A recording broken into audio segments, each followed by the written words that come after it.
tiempos convulsos para la República. Aníbal continúa ganando lealtades y solo unos pocos pueblos resistirán cambiarse de bando. Hoy, en Roma Eterna, Marco Claudio Marcelo demostrará en Nola que Aníbal no es una máquina arrolladora imparable. Descubrirás también la buena vida de los soldados cartagineses en Capua y vivirás las penurias del asedio en Casilino.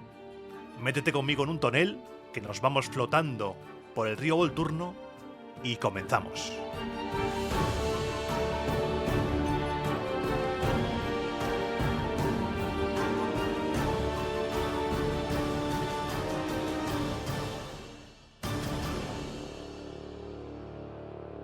Programa 113 de Roma Eterna, episodio 54 de la saga republicana. La cosa se está poniendo interesante. Como breve resumen, por si es la primera vez que escuchas el podcast, te diré que a los romanos les han curtido el lomo en Cannas. Casi todos los pueblos de Italia están o pasándose a Aníbal, como es el caso de Capua en el programa anterior, o pensando muy seriamente el hacerlo.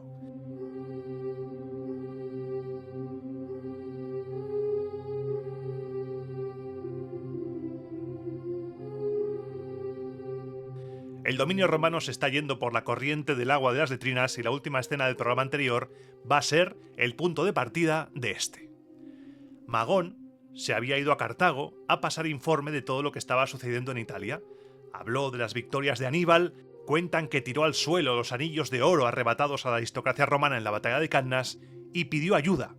Había que aprovechar la racha y para ello era necesario que Cartago se implicase en la guerra y ayudase, con hombres y con dinero. Y como ocurre en todos los lugares del mundo hoy en día, y también en Cartago hace 2000 años, había opiniones para todos los gustos. La mayor parte de los miembros del consejo se alegraron por las noticias, se felicitaron por los éxitos de Aníbal, pero había uno que no. Janón no. Janón parecía hacer gestos de desaprobación, hasta el punto que Himilcón, uno de los partidarios de los Barca, le dijo: «¿Qué te ocurre, Janón? ¿Todavía lamentas que se emprendiera la guerra contra los romanos? Pide que te sea entregado Aníbal, o ponte a que se le den las gracias a los dioses inmortales por lo bien que le van las cosas. Escuchemos a un senador romano en la curia de los cartagineses». Como es muy fácil perderse entre nombres, porque todos parecen llamarse igual, como los romanos, que tienen un repertorio cerrado de nombres y parece que de ahí no salen y se van repitiendo, vamos a situar a este Janón. Este Janón, que ahora estaba haciendo gestos de desaprobación por las victorias de Aníbal, es el mismo Janón que desmovilizó la marina cartaginesa en el año 244 a.C., un movimiento clave porque permitió a Roma reconstruirse, le dio aire para reconstruir su flota. Es el mismo Janón que tras la primera guerra púnica le dijo a los mercenarios que no había dinero para pagarles. Y sabes muy bien cómo acabó eso. La cosa se lió, se le fue de las manos la guerra contra los mercenarios y tuvo que devolverle el mando a Amílcar Barca muy a su pesar, porque era un fiero enemigo suyo. Estamos ante un aristócrata que tenía grandes propiedades en la zona del Magreb, un montón de tierra. Era de los que creían que el futuro de Cartago tras la derrota contra Roma en la Primera Guerra debía pasar por conquistar tierras del norte de África, y de ahí su conflicto con la facción de los Barca. Por eso estaba haciendo muecas en este momento, porque él no quería seguir peleando antes del fin de la Primera Guerra Púnica, no quería expandirse por Iberia, así que imagínate en esta. Con lo que estaba liderando la facción, podíamos llamarla prorromana, pero no del todo, porque no era prorromano, sino que estaba en contra de la expansión de Cartago por Iberia y del enfrentamiento con Roma.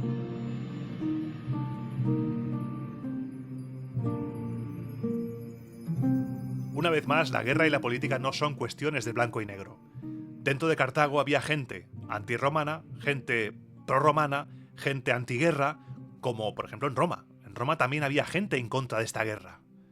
No nos imaginemos a dos bloques enfrentados, dos bloques uniformes, sólidos, sin pensamiento crítico.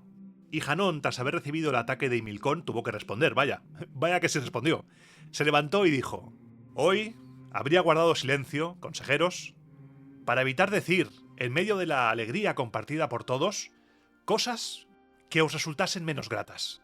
Pero ahora que un compañero nuestro me pregunta si todavía siento pesar por la guerra emprendida contra los romanos, si me quedo callado, voy a parecer o despectivo o servil, lo cual es propio del hombre que se olvida de la libertad, de los demás en el primer caso y de la suya en el segundo». A Himilcón le contestaré que no he dejado de lamentar la guerra, ni dejaré de acusar a vuestro invicto general hasta que no la vea finalizada en unas condiciones aceptables, y nada que no sea una nueva paz pondrá fin a mi añoranza por la antigua paz. Por eso, todo lo que nos acaba de contar Magón, para Himilcón y demás satélites de Aníbal es ya satisfactorio. Para mí puede serlo, por cuanto los éxitos bélicos, si queremos aprovechar la suerte, nos darán una paz más ventajosa. Pues si dejamos pasar este momento, en el que puede parecer que concedemos más que aceptamos la paz, temo incluso que esta satisfacción nos vuelva arrogantes y se quede en nada. Pues incluso ahora, ¿en qué consiste? ¿En qué consiste todo esto que nos ha contado de Aníbal? He destruido los ejércitos enemigos, enviadme soldados. ¿Qué otra cosa pediría si hubiera sido vencido? He tomado 2 campamentos enemigos, llenos sin duda de botín y víveres, dadme trigo y dinero. ¿Qué otra cosa pediría si te hubieran despojado, si te hubieran quitado el campamento? Y para no ser yo solo el que me sorprendo de todo esto, pues también yo, puesto que he respondido a Himilcón, tengo pleno derecho a preguntar. Quisiera que me conteste Himilcón, o bien Magón, puesto que en Cannas se ha luchado hasta exterminar el Imperio Romano, y es un hecho que toda Italia está sublevada, quiero saber, en primer lugar, si alguno de los pueblos de ciudadanía latina se ha pasado a nuestro bando, y en segundo lugar, si alguno de los hombres de las 35 tribus romanas se ha pasado a Aníbal. ¿A que no, Magón? No, te estoy viendo, sí, no. Son aún, la verdad, demasiado numerosos los enemigos, pero quisiera saber qué siente y qué espera toda esa multitud. No lo sabes, ¿verdad? No lo sabes. ¿Enviaron acaso los romanos alguna embajada a Aníbal para tratar la paz? ¿Habéis tenido al menos noticias de que en Roma se haya hecho mención alguna a la paz? Tampoco lo sabes, Magón. Y como ignoras todo esto, tenemos la guerra tan por hacer como el día que Aníbal pasó a Italia. Quedamos aún muchos que recordamos lo cambiante que fue la victoria en la anterior guerra.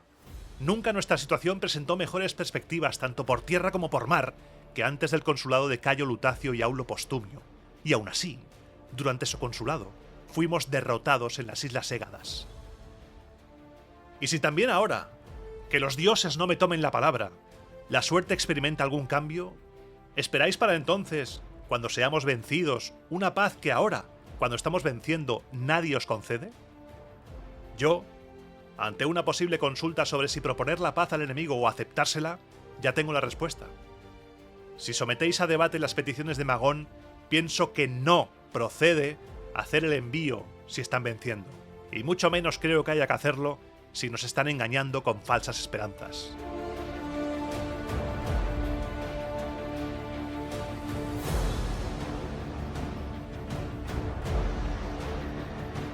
Un discurso duro de Janón, un discurso en el cual pone de relieve que la suerte de la guerra cambia, como cambió en la Primera Guerra. También pone de relieve que Roma no ha pedido la paz en ningún momento a pesar del desastre de Cannas. No ha habido conversaciones de paz, según las fuentes, por supuesto. Y también me encanta el detalle. Es un discurso inventado, sí, pero me encanta el detalle de poner vuestro invicto general. Y posiblemente te hayas dado cuenta de un detalle léxico, y es que tanto en este discurso como antes he dicho consejeros, pero Tito Livio habla de senadores cartagineses, de la curia cartaginesa, dice padres conscriptos, pero he intentado no romanizar en exceso unas instituciones cartaginesas que ya de por sí, en las fuentes, están romanizadas, como también veremos cuando hablemos de otros pueblos, ha pasado en Capua, se habla de senadores, se habla de curia, se hablan de instituciones que tienen los romanos y que las mencionan así para que nos hagamos una idea de la equivalencia con los romanos. El discurso de Janón fue recibido con frialdad. No convenció mucho, porque este hombre ya estaba marcado. Este hombre venía de lejos enfrentado con los Barca, como te dije antes, y los consejeros le tenían calao. Había un poco de discurso en su bilis, y la gran mayoría de los consejeros estaban a tope con Aníbal y con sus victorias. Estaban convencidos de que si se hacía un pequeño esfuerzo la guerra terminaría pronto. Era el momento de devolverle a Roma todas las injurias pasadas. Cartago había perdido casi todo su territorio por culpa de Roma. Era el momento de devolvérsela. El Senado cartaginés decretó por abrumadora mayoría que se le enviasen como refuerzo a Aníbal 40 elefantes 4.000 númidas y una inyección de talentos de plata. Se decretó también el envío a la península ibérica de un dictador del que no tenemos el nombre, acompañado por Magón, con la misión de reclutar otros 20.000 soldados de infantería y 4.000 jinetes para complementar los ejércitos que estaban tanto en Italia como en Iberia. Porque aquí en Iberia están pasando cosas, en las que entraremos dentro de poco. Todavía no, pero ya verás, vas a alucinar porque también es tremendo ese escenario. Y con esta ayuda que va a mandar Cartago a Aníbal, vamos a ver qué estaba pasando mientras tanto en el bando romano. Nos cuentan las fuentes que el dictador Marco Junio Pera estaba cumpliendo con sus prescripciones religiosas de rigor y estaba esperando poder marchar de Roma a caballo con su ejército. En este punto, seguramente Roma ya sabía la defección de Capua, pero no hablan de ello todavía. No hay mención alguna a reacción a la defección de Capua. Y en cuanto el dictador tuvo todo listo, además de las 2 legiones urbanas alistadas por los cónsules a comienzo de año, recuerda, todavía estamos en el 216 a.C., el año, creo yo, más largo de la historia de Roma eterna. Además de hacer esa movilización de esclavos y de las cohortes reclutadas en territorio piceno y galo, recurrió a otra medida extrema, una que solo se plantea en casos de extrema gravedad, como en el que se encuentra Roma ahora mismo.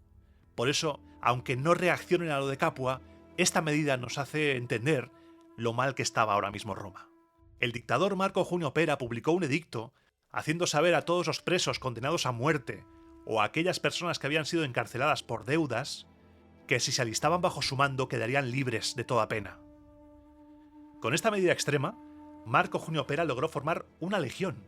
Se alistaron 6.000 presos, que fueron armados con las panoplias que Cayo Flaminio trajo como botín en su triunfo contra los galos, esos ínsubres del Valle del Po contra los que se pegó Roma en el año 223, que parece que fue esto hace 5 años que te lo conté, y no hace tanto. Pero del 223 al 216 hemos vivido tantas cosas que menos mal que estoy calvo ya. Porque si no, se me cae el pelo.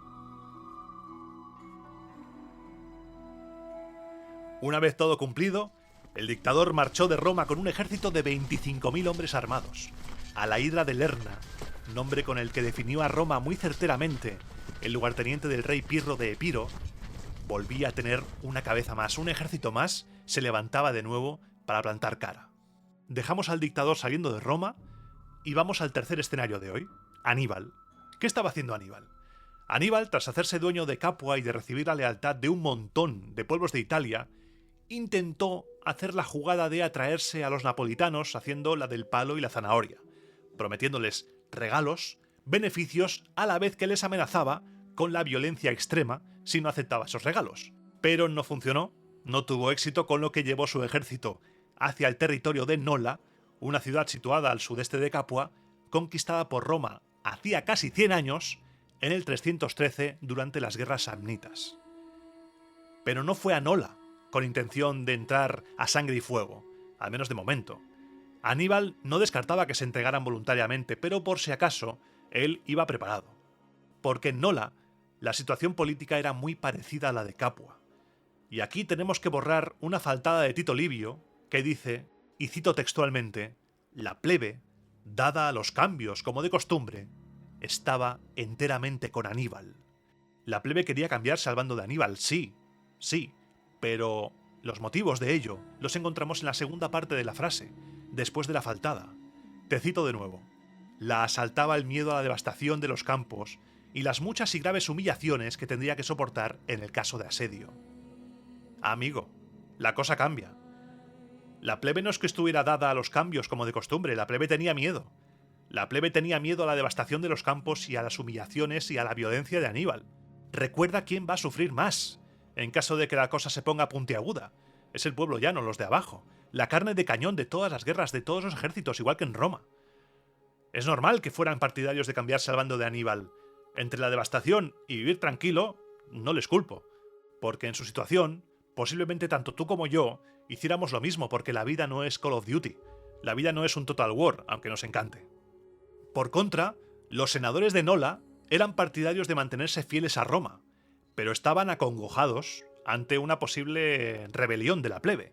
Así que, según Tito Livio, idearon una estrategia para salvar su cuello. El Senado nolano fingió públicamente estar a favor de pasarse al bando de Aníbal, pero dijo que, bueno, a ver, sí, nos queremos pasar, pero hay que aclarar cosas. No está muy claro el tema de las condiciones del nuevo tratado, en qué términos se haría la amistad. Iban poniendo excusas para ganar tiempo con la plebe para poder ejecutar la segunda parte del plan. El plan público es fingir que nos cambiamos, comprar tiempo, para enviar en secreto embajadores para entrevistarse con el pretor romano Marco Claudio Marcelo, que se encontraba en Casilino con su ejército. Los embajadores llegaron a donde estaba el pretor Marco Claudio Marcelo y le informaron de que la cosa en Nola estaba francamente peluda, estaba mal. Todo el territorio, lo que eran los campos, estaban controlados por los cartagineses y solo faltaba caer la ciudad, que no tardaría en hacerlo si no recibía la ayuda romana. Le dijeron también que habían conseguido frenar temporalmente el ímpetu de la plebe que quería pasarse ya al bando de Aníbal.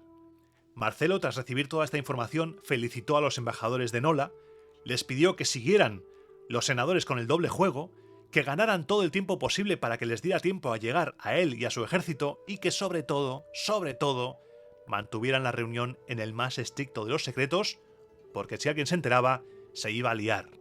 Una vez se fueron los embajadores, el pretor, desde Casilino, fue hasta Callacia, cruzó el río Volturno hasta Suésula y cruzó los montes hasta llegar a Nola. Cuando el pretor romano consiguió llegar al territorio de Nola, Aníbal bajó hacia el mar en dirección a Nápoles. Seguía con su plan de apoderarse de una ciudad de la costa para tener una travesía naval segura que le uniera con Cartago. Pero en Nápoles, como te he dicho antes, no había nada que rascar. Estaba protegida por un prefecto romano, Marco Junio Silano, que había marchado hacia allí por petición de los propios ciudadanos de Nápoles. Es la primera vez en nuestro relato que aparece Marco Julio Silano, pero guárdatelo porque va a ser un militar destacado en el frente de la península ibérica. Aquí lo tenemos comandando la guarnición romana en Nápoles. Quizá en algún otro lugar hayas leído que fue pretor en Nápoles, pero no está en la lista de pretores de ese año, así que lo dejamos como prefecto, como responsable de la guarnición y ya está. Aníbal, viendo que en Nápoles no había nada que hacer, desistió de atacar la ciudad y se dirigió a Nuceria, la actual Nocera Inferiore, al sur de Nápoles, muy cerquita al este de Pompeya, para que nos situemos en el mapa. La cercó mientras iba utilizando otra vez la técnica del palo y la zanahoria. Aunque claro, a ver, Aníbal, cercando a la gente, la zanahoria puede ser muy efectiva, pero la zanahoria está envenenada. O sea, muy bien, vamos a negociar, pero me estás cercando la ciudad. Nuceria, por supuesto, ante el cerco, se acabó rindiendo por hambre. Estaba completamente cerrado cualquier acceso a aprovisionamiento. Y lo que hicieron fue pactar que todos saldrían de la ciudad sin armas y con lo opuesto, ya que el general cartaginés seguía con su política conciliadora con los pueblos itálicos. Y en el guión tengo conciliadora entre comillas, porque claro, cercar la ciudad y hacer que todo el mundo salga en pelotas, muy conciliador no es. No te mata, vale, pero no acabas muy bien. Y fíjate qué imagen, toda la población de Nuceria saliendo de la ciudad en columna, hambrienta, abandonando sus hogares, sus vidas. Y en ese momento, Aníbal les hizo una oferta de la conciliación, esa que te decía antes. Les dijo, no tenéis que abandonar vuestras casas, no tenéis que abandonar vuestros hogares. Uníos a mí y podréis quedaros, como también podréis quedaros con las recompensas y los honores que os esperan en la guerra. Yo me imagino a esa gente girándose, mirando a Aníbal, pensando.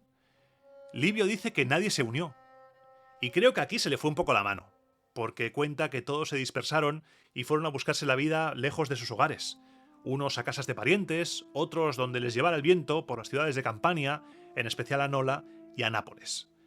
Unos 30 senadores intentaron ir a Capua, pero no se les dejó entrar y acabaron yendo a Cumas. Yo creo que aquí se le fue la mano porque que nadie aceptara la oferta de quedarse en sus casas, en sus vidas, a cambio de unirse a las tropas de Aníbal, me parece un poco salvaje que nadie quisiera unirse. Siempre hay alguien. ¿Qué fue de Nuceria? Nuceria, según las fuentes, acabó saqueada e incendiada.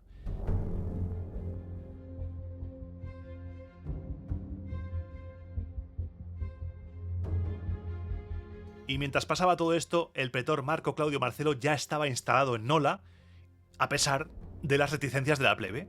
La derrota en Cannas había dejado muy tocada la reputación romana, la reputación de las armas romanas, y la gente no creía que Marco Claudio Marcelo fuera a defenderles. Y aquí las fuentes nos hablan de un chaval, de un tal Lucio Bancio, un joven aguerrido, tal vez un caballero distinguido, que iba creando alboroto, iba llamando a la gente a unirse a Aníbal ya, a no esperar. Este chico tiene una historia brutal de película, aunque inverosímil, seguramente sea esto falso. Cuentan que luchó en la batalla de Cannas y acabó medio muerto, sepultado entre un montón de cadáveres. Aníbal lo encontró, aún con un hálito de vida, medio muerto, mandó que lo curaran y lo envió de vuelta a su patria, además con regalos. Y es en agradecimiento por haberle salvado la vida en ese campo de batalla lleno de muerte de Cannas, por lo que él quería poner Nola bajo dominio cartaginés. Es una historia que encaja, sí, con la política que está aplicando Aníbal ahora, con los aliados de Roma, pero que huele a flipada. Huele a flipada, flipada que nos encanta, porque es una historia de película, de escena de película, pero flipada, al fin y al cabo. Claudio Marcelo estaba siguiendo los movimientos de Bancio y estaba mosqueado. Estaba mosqueado porque este tío la iba a liar en cuanto pudiera. Y ante estos casos, como en el programa anterior de Aníbal y Capua y los disturbios, el pretor romano tenía dos opciones. O te ganas a ese disidente con favores, o le cortas la cabeza. Pero claro, si le cortas la cabeza, estás creando un mártir. Estás creando una causa por la que unirse todos. Con lo que Marco Claudio Marcelo, para no incendiar más los ánimos, decidió tirar por el camino amable. Le mandó llamar y le habló de manera muy conciliadora. Me lo imagino además diciendo todo esto que va a venir ahora, sirviéndole tanto a él como a sí mismo una copa de vino. Supongo que estás al corriente, Lucio, que entre los tuyos hay muchos que no están de acuerdo contigo. Por eso no se me informó antes de lo numerosas y sobresalientes que son tus proezas militares. Pero una vez me enteré, no puedo dejar que el valor de quien ha militado en un campamento romano pase desapercibido. Muchos de tus compañeros de armas me han contado qué clase de hombre eres, qué peligros has afrontado y cuántas veces, por la salvación y el prestigio del pueblo romano. Me han contado además cómo en la batalla de Cannas no dejaste de pelear hasta que casi desangrado te quedaste aplastado bajo una avalancha de hombres, caballos y armas. Enhorabuena pues por tu valor, Lucio. A mi lado tendrás toda clase de recompensas y honores, y cuanto más a menudo estés conmigo, experimentarás que ello redunda en dignidad e interés para ti. Estas palabras, que ya habían dejado al chaval encandilado, fueron además acompañadas de un golpe de efecto. Siempre hay que hacer esto con un golpe de efecto. Apareció un hermoso caballo, regalo para él, además de mandar al cuestor, que era, recuerda, el que llevaba las cuentas de la legión, que le hiciera entrega de 500 denarios. Además de estos regalos que ya habían convencido al chaval, le dio un honor al alcance de muy pocos. Porque sí, los denarios y el caballo están bien, pero el honor es lo que marca la diferencia entre un soborno y un amigo. Ordenó a sus lictores que le dejaran pasar a verlo siempre que quisiera. Bancio tendría acceso al pretor siempre, y eso es algo al alcance de muy pocos. Con este gesto, Marco Claudio Marcelo se ganó la lealtad de Lucio Bancio más allá de lo normal. Cuentan que no hubo un aliado que colaborara con Roma con más decisión y fidelidad que él. Una historia que quizá no sea cierta, pero que me encanta, porque Marco Claudio Marcelo no es un personaje aleatorio que pasaba por ahí. Este Marco Claudio Marcelo es el del juicio por lo de su hijo. Fue cónsul en el año 222. Fue recompensado no solo con un triunfo, sino que tiene el honor de haber dedicado Spolia Opima en el templo de Júpiter Feretrio, tras derrotar al rey Virdomaro, ese rey de los ínsubros. Este honor de la Spolia Opima solo se concedió durante la República en 3 ocasiones: a Rómulo, a Aulo Cornelio y a este señor. Hubo candidatos después y hubo hazañas merecedoras de ello, sí, llegaremos a ese momento, pero quiero que te quedes aquí con que estamos ante un personaje muy potente. Y mientras pasaba esto, Aníbal, que había acabado con Nuceria y no pudo conquistar Nápoles, llegaba a las puertas de Nola, y las cosas volvían a ponerse puntiagudas.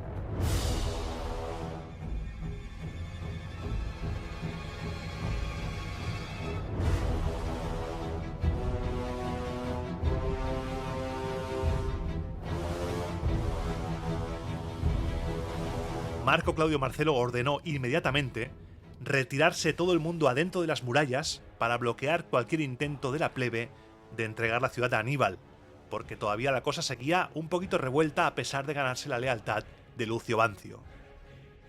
Cuando todo estuvo más o menos controlado, se empezó a formar el frente de batalla. Los romanos formaron frente a las murallas de Nola y los cartagineses delante de su campamento. Desde allí se producían pequeñas escaramuzas con resultado diverso. Ninguno de los generales quería dar la señal para un combate fuerte, para un combate con todo, y así fueron pasando los días. Pequeñas escaramuzas, unos en un lado, otros en otro, hasta que sucedió algo que lo aceleró todo. Algunos senadores nolanos informaron a Marcelo de que se estaba cociendo una traición. Por las noches están teniendo lugar reuniones entre la plebe de Nola y los cartagineses. Unas reuniones que además han sido muy fructíferas, ya que ambas partes han llegado a un acuerdo. Un acuerdo por el cual, en cuanto los romanos abandonen la ciudad para atacar a Aníbal, en cuanto se vayan a la batalla, los soldados plebeyos de Nola retrocederán, volverán a la ciudad, cogerán toda la impedimenta y los bagajes, cerrarán las puertas, ocuparán las murallas, dejarán a los romanos con lo puesto y entregarán la ciudad a Aníbal. Claudio Marcelo, al escuchar esto, y posiblemente sintiendo pinchazos en el pecho, agradeció y felicitó a los senadores por su lealtad, pero se convenció de que había que actuar antes de que estallara la revuelta. Había que hacer algo, porque si no, todo se iba por el desagüe. Y aquí es cuando empieza la batalla de Nola.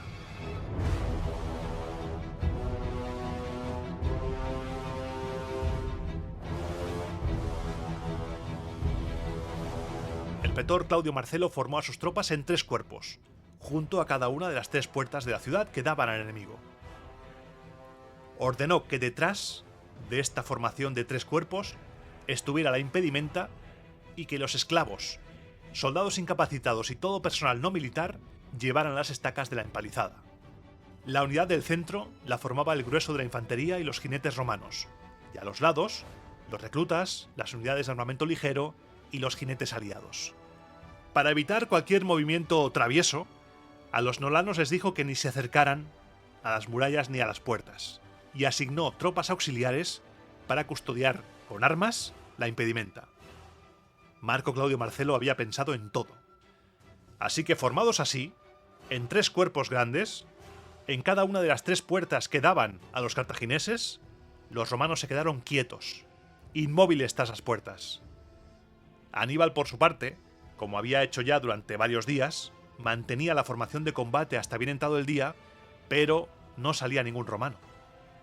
Al principio le pareció extraño que las tropas romanas no salieran y que no hubiera ningún soldado en las murallas.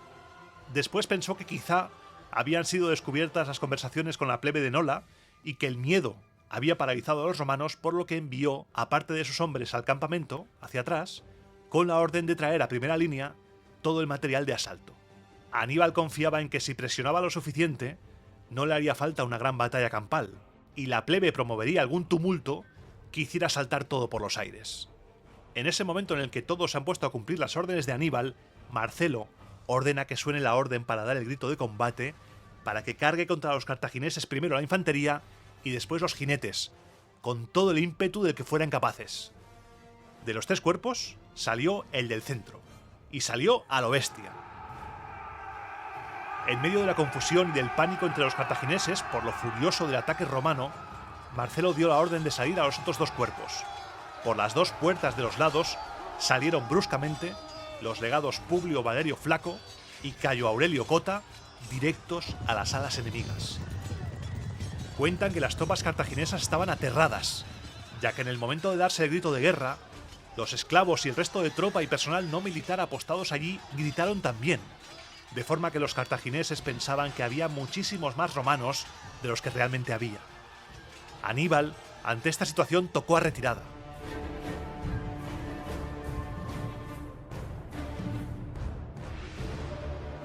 Según algunos historiadores, los romanos solo tuvieron 500 bajas por 2.800 de los cartagineses. Estas cifras son tan exageradas que ni el propio Livio les da credibilidad. Y es que además no tenemos los pormenores de la batalla en ninguna fuente, no podemos comparar cifras. Solo podemos analizar lo que tenemos, y yo creo que la batalla de Nola no fue una batalla como tal, porque quizá no avanzó Aníbal con todo su ejército.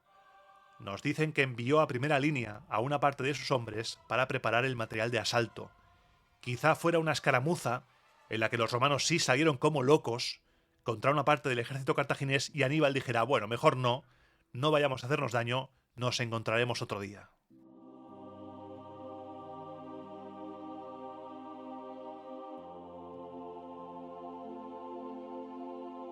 La importancia de Nola no es si se venció en una gran batalla, si se venció por mucho o por poco. La importancia de este embate es que aquí se demostró que Aníbal no era una apisonadora. Se demostró que era posible no ser derrotado ante Aníbal. Y eso, para el ánimo romano, era mucho ahora mismo. Ya llegarán las victorias más adelante, pero ahora mismo, saber que era posible no ser arrollado por Aníbal era demasiado ya. El cartaginés, viendo que no iba a conseguir Nola, se fue hacia Acerra, al sur de Capua, a orillas del río Clanis, que tenía el mismo tipo de relación con Roma que Capua. Era una civitas sine suffragio. En Nola, una vez se comprobó que los cartagineses se habían ido, Claudio Marcelo ordenó cerrar inmediatamente las puertas, colocó centinelas para que no saliera ni Dios de la ciudad y llevó a cabo una investigación en el foro para descubrir quiénes habían participado en las conversaciones con Aníbal. Era el momento de saldar cuentas con las ratas. A ver, ratejas, ¿dónde estáis? ¿Quién ha sido? Esa investigación dio sus frutos, seguramente por delaciones o vete tú a saber. Se ejecutó por traición a 70 condenados que fueron decapitados, sus bienes confiscados en favor del pueblo romano, y esa purga, que serviría sin duda como aviso a navegantes de lo que le iba a pasar a todo aquel que negociara con Aníbal, sirvió para calmar las cosas y tras ella, el pretor romano entregó el gobierno de la ciudad al senado de Nola y emprendió la marcha con su ejército, dejando tan solo una pequeña guarnición. Claudio Marcelo acampó en Suésula, mientras que Aníbal intentaba hacerse con la ciudad de Acerra. Lo intentaba siguiendo la misma táctica. Primero por las buenas no salió bien, así que tuvo que hacerlo por las malas. Por desgracia para los acerranos, esas gentes tenían más coraje que fuerza, y que armas. Así que en cuanto vieron que en torno a las murallas de la ciudad se empezaba a levantar una empalizada, empezaban a ser cercados, antes de que las trincheras enemigas se cerrasen del todo, que el cepo cartaginés se cerrase del todo sobre ellos, aprovecharon los huecos para, en medio de la noche, escapar de Aníbal y refugiarse en las ciudades de la Campania que fueran todavía leales a Roma. Es una escena muy parecida a lo que hemos vivido en Nuceria y que posiblemente sea igual de poco realista. Pero aquí hemos venido a jugar, así que según las fuentes, nadie quedó en Acerra, por lo que Aníbal otra vez saqueó e incendió la ciudad. Es en ese momento cuando al general cartaginés le llegan informes de sus pajaritos espías diciendo que la ciudad de Casilino había pedido refuerzos. Había llamado al dictador romano Marco Junio Pera y a sus 25.000 hombres, por supuesto. Aníbal no tenía tiempo que perder. Llevó rápidamente a su ejército hacia allí, hacia Casilino, porque en ese momento no estaba muy defendida, que digamos. Estaba ocupada por 500 prenestinos, unos pocos romanos y latinos que se habían concentrado allí tras enterarse de la derrota de Cannas. Era un poco... eso estaba mal. La historia de cómo llegaron allí es curiosa, porque los prenestinos, como hasta entonces no se había dado por concluido el reclutamiento en Praeneste, salieron de sus casas demasiado tarde, salieron en dirección a Casilino, que era el lugar donde habían quedado, antes de que llegara la noticia de la derrota. Se juntaron allí con otros romanos y aliados, salieron de Casilino formando una columna en dirección a Cannas, en dirección a la batalla, pero justo cuando iban de camino, se enteraron del resultado de Cannas y volvieron.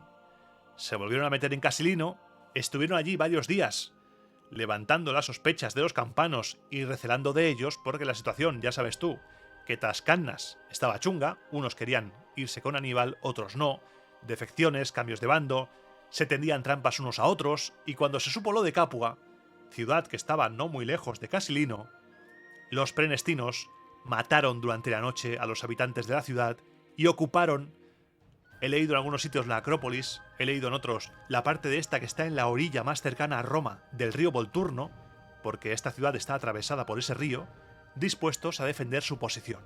A estos prenestinos hay que añadir una cohorte de perusinos, unos 470 hombres, que llegaron del mismo modo que los otros, tras el desastre de Cannas.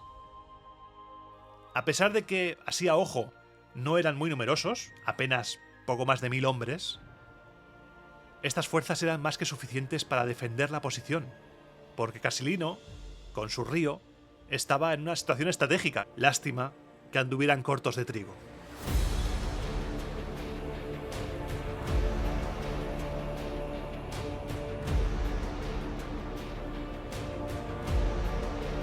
Aníbal se estaba acercando a Casilino y cuando ya estaba lo bastante cerca, envió como avanzada a los gétulos con un prefecto llamado Isalca. Este grupo tenía una misión. Si tenéis posibilidad de parlamentar, invitadles con buenas palabras a que abran las puertas y acepten una guarnición cartaginesa. Si se empecinan en su postura, recurrid a la fuerza y probad a ver si se puede penetrar en la ciudad por algún punto. Estos gétulos se aproximaron a las murallas de la ciudad de Casilino, no encontraron oposición alguna, estaba todo en silencio, pensaron que la ciudad había sido abandonada, que estaba desierta, por lo que Isalca dio orden de cargar sobre las puertas para hacer saltar los cerrojos y entrar. En cuanto se acercaron, de pronto se abrieron las puertas y dos cohortes, que estaban preparadas precisamente para ese momento, para tenderles esa trampa, salieron a lo bestia, causando estragos entre los enemigos. Ese grupo de gétulos fue rechazado, Aníbal envió a Maharbal con refuerzos, pero tampoco fue capaz de aguantar la salida enemiga. Viendo que la cosa se estaba complicando, Aníbal situó el campamento delante de las murallas y se dispuso a atacar Casilino con todo. Rodeó por completo las murallas con un cordón de soldados e incluso cuenta Livio que a los que tomaron la ofensiva haciendo una salida, les cerró el paso poniéndoles delante una hilera de elefantes. Que si hacemos caso a esto, significaría que en este momento del relato los refuerzos de Cartago ya habían llegado, porque aquí a Aníbal solo le quedaba uno, así que entendemos que quizá los refuerzos ya llegaron. Ese combate fue interrumpido por la noche, y al día siguiente, Aníbal, cabreadísimo porque se le estaba resistiendo una ciudaducha de pacotilla, prometió una corona de oro a quien asaltara la ciudad y les empezó a echar a sus soldados una bronca épica. «Vosotros, los que tomasteis Sagunto al asalto, ¿sois ahora incapaces de asaltar un poblado en pleno llano? ¿No habéis vencido en Tesino, Trevia, Trasimeno y Cannas para caer aquí, ante este pueblucho?» Empezó a construir galerías, aparejos de asalto, pero todo era inútil. Todo lo que hacían era repelido por los leales a Roma que estaban dentro. Ríete tú de los 300 espartanos, estos estaban ahí aguantando como jabatos. Aníbal, furioso y avergonzado, atrincheró un campamento allí, dejó una reducida guarnición para no dar la impresión de rendirse y se fue a Capua. Según la versión de Tito Livio, por supuesto, porque estaba llegando el invierno del año 216 y tocaba marchar a los cuarteles de invierno.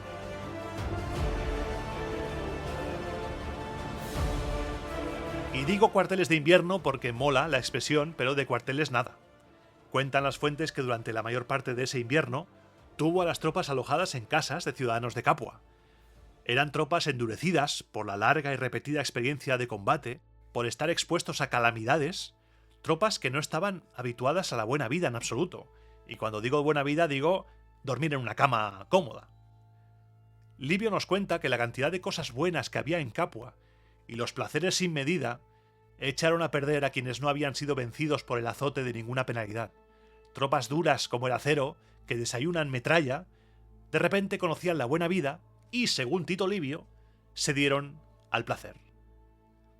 Porque debido a la falta de costumbre, se sumergieron profundamente en esa buena vida. Y te leo textualmente un fragmento de Tito Livio un poco más largo de lo que te suelo leer, pero te lo leo, porque es muy interesante.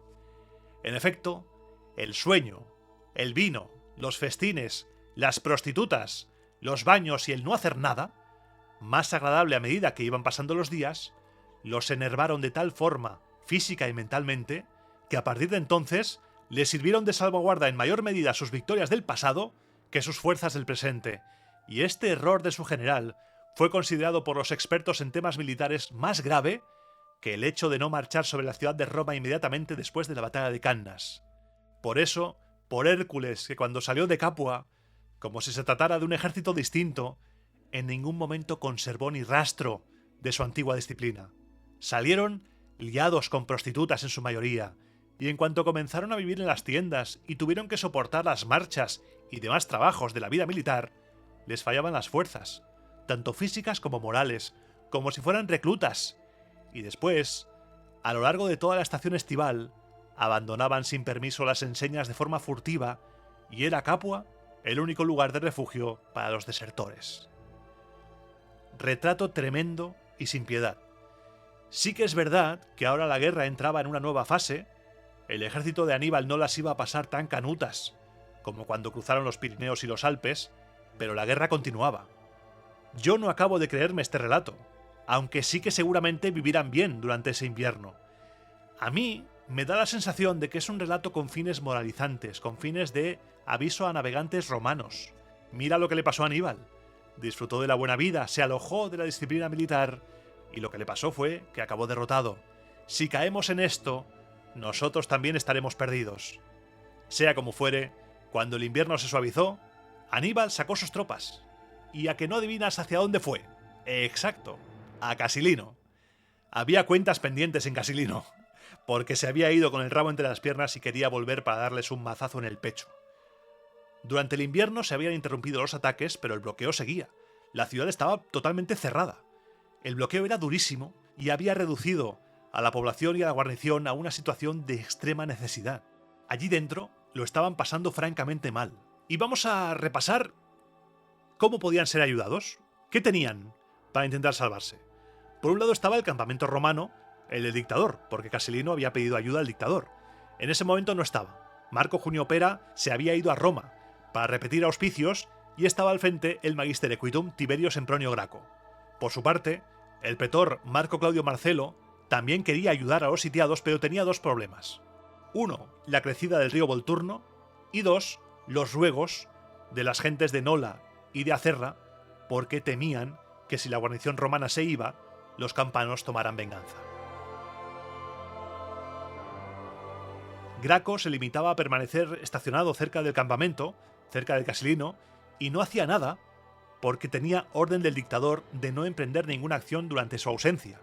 Una orden que nos ha dado mucha comedia a lo largo del podcast y que Graco esta vez quería respetar, a pesar de que era difícil hacerlo, porque llegaban diariamente noticias como para agotar la paciencia de cualquiera, porque se sabía a ciencia cierta que había incluso gente que se lanzaba al vacío, que se subían a las murallas y ofrecían sus cuerpos a los cartagineses para que les dispararan, para que acabaran con su sufrimiento. Graco, que se contenía a duras penas ante estas noticias de horror y sufrimiento, como no se atrevía a desobedecer al dictador, y veía que si les hacía llegar trigo abiertamente iba a ser necesario combatir, y que no tenía posibilidad de llegar ese trigo de forma clandestina, estuvo pensando, estuvo dándole vueltas, y de repente se le encendió la bombilla. Dijo, hostia, un momento. Tuvo una idea. Hizo acopio de trigo, trayéndolo de todos los campos colindantes, llenó un buen número de toneles y envió un mensajero a Casilino para que informara de que los que estaban ahí dentro estuvieran atentos al río y atentos a unos toneles que iban a aparecer flotando.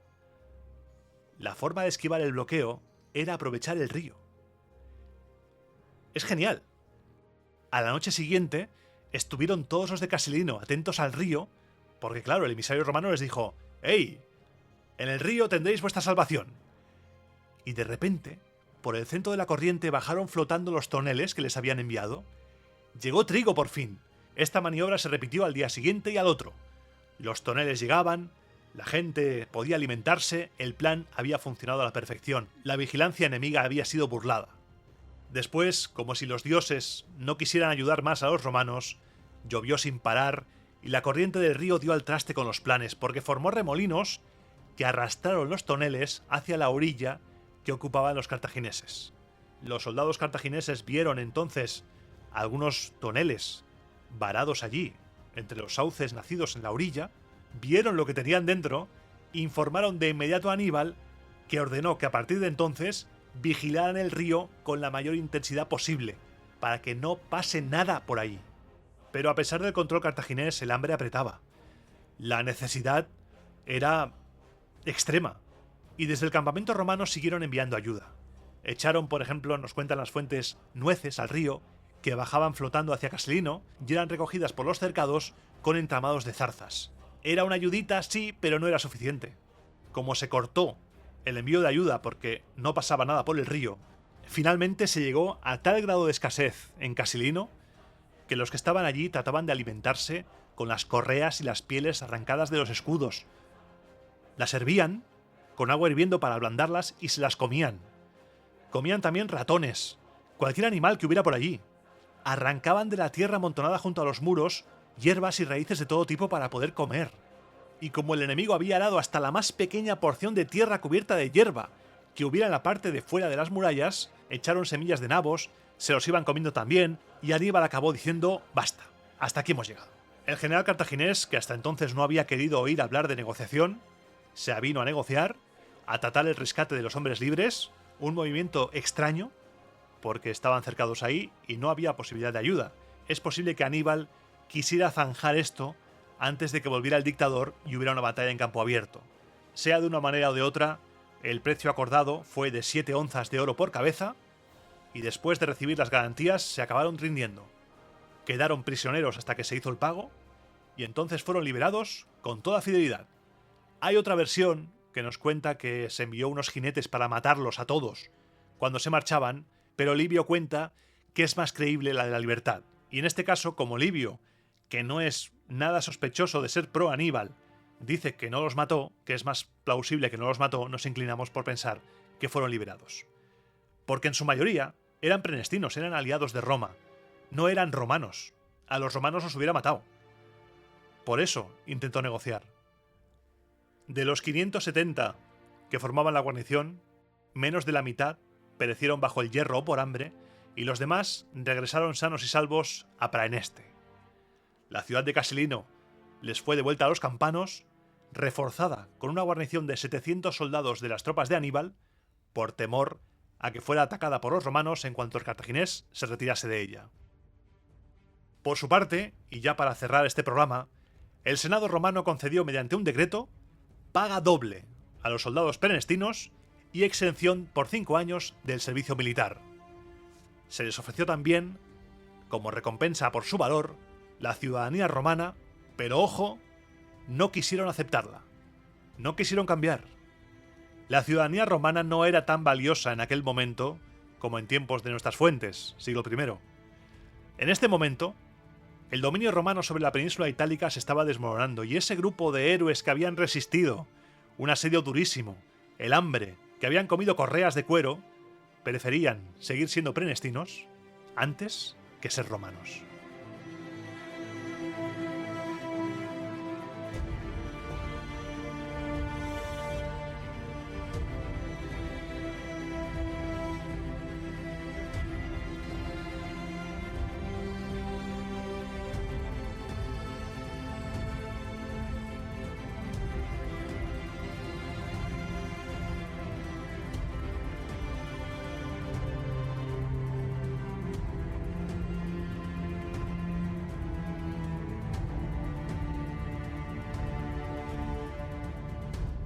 Y aquí comienza la sección sin música. Voy a beber un poquito de agua.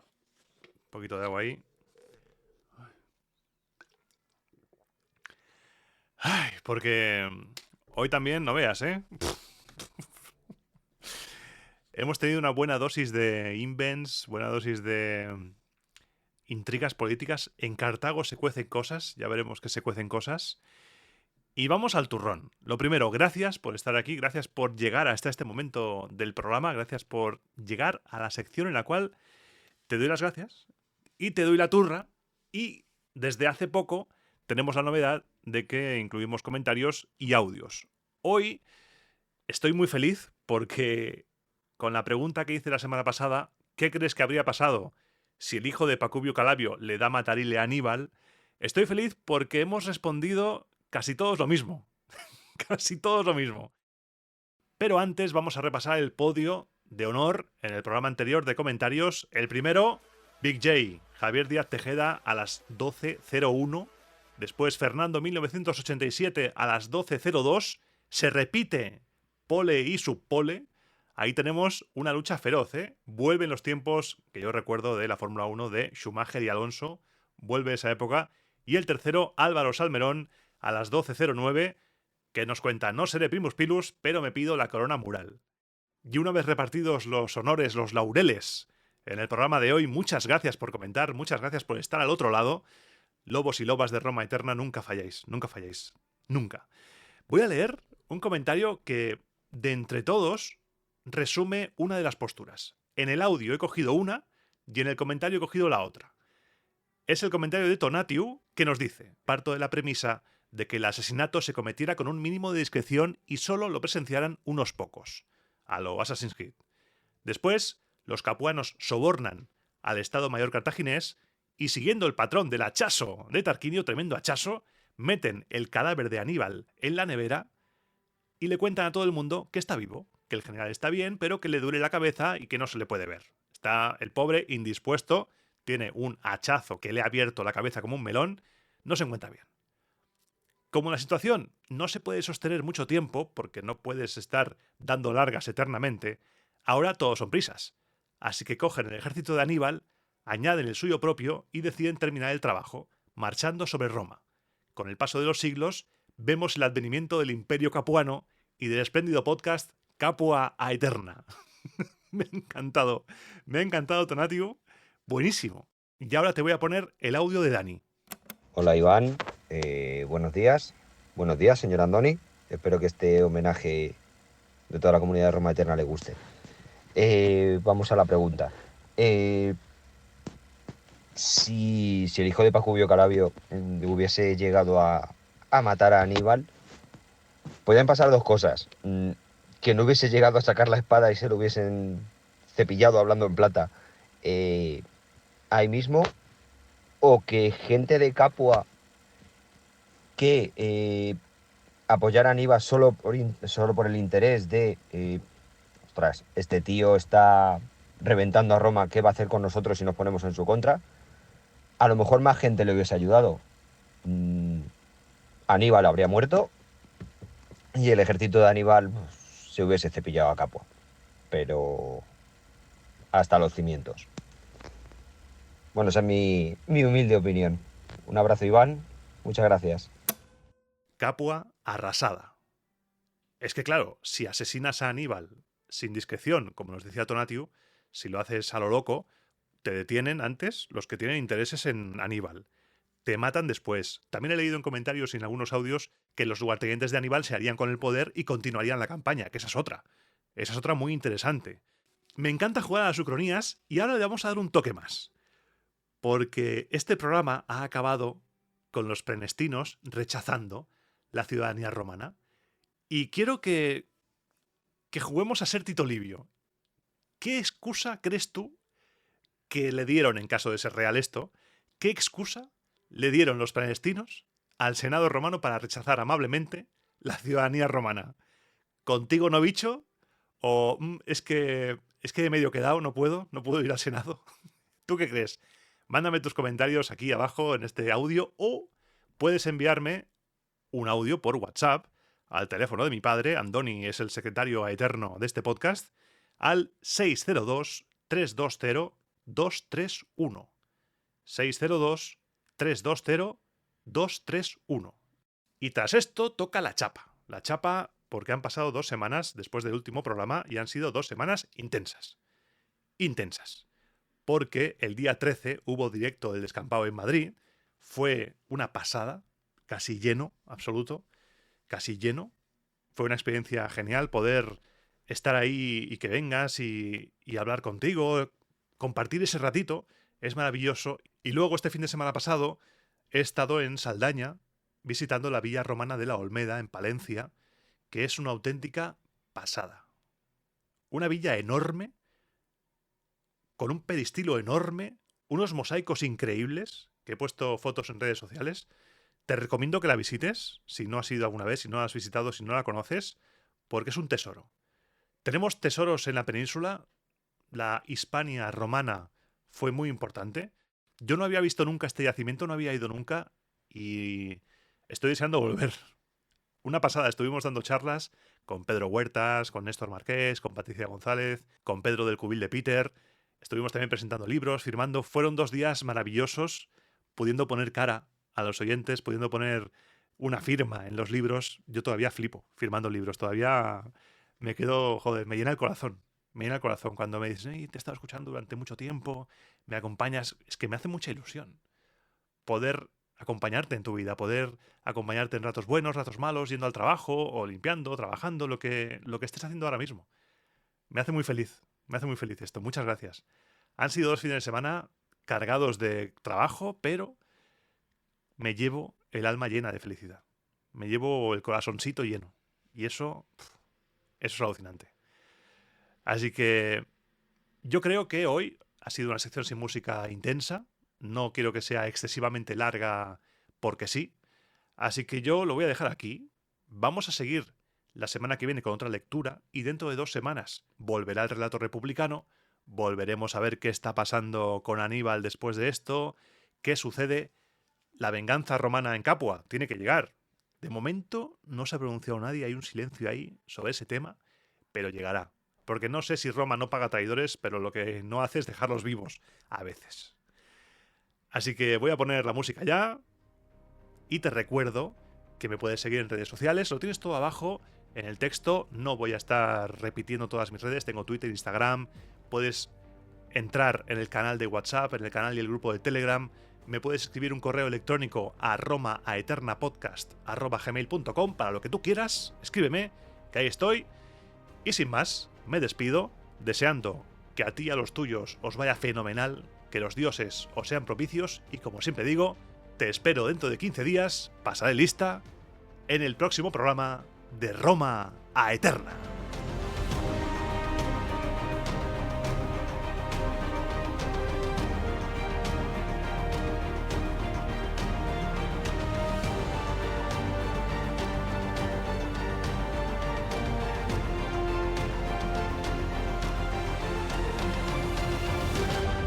Y no estuve firmando en ningún sitio en San Jordi, espero el año que viene poder hacerlo porque, y esto ya es, seguramente ya lo sabrás, pero el segundo está en marcha. La caída de la República está en marcha. No te puedo decir la fecha de salida, pero que sepas que la saga republicana se completará. En algún momento, entre finales de este año y principios del siguiente, se completará la saga literaria de la República. Y hasta ahí puedo leer. Te mando un fuerte abrazo. ¡Adiós!